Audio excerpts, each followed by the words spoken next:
Surat international એરપોર્ટના operational એરિયામાં આજે બપોરે અચાનક ઘાસમાં આગ લાગતા હડકંપ મચી ગયો હતો.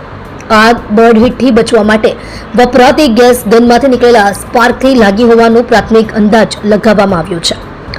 આગ લાગતાની સાથે જ એરપોર્ટ ફાયર વિભાગની ટીમોએ તાત્કાલિક કામગીરી શરૂ કરી આગને 3 કલાકની જફાથી મહેનત બાદ નિયંત્રણમાં લીધી હતી.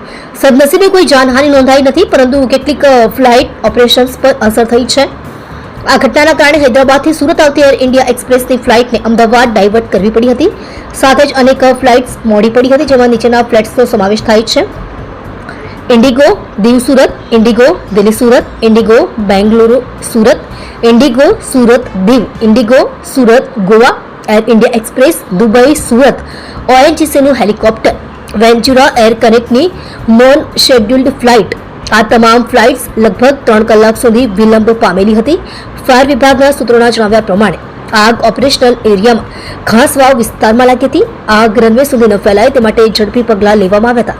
આ અંગે તપાસ શરૂ કરવામાં આવી છે અને એરપોર્ટ ઓથોરિટીએ ઘટનાઓનો સંપૂર્ણ રિપોર્ટ તૈયાર કરવાનો પ્રારંભ કર્યો છે. તમે જોઈ રહ્યા છો SD ન્યૂઝ ચેનલ ફેઝર શેખની સાથે.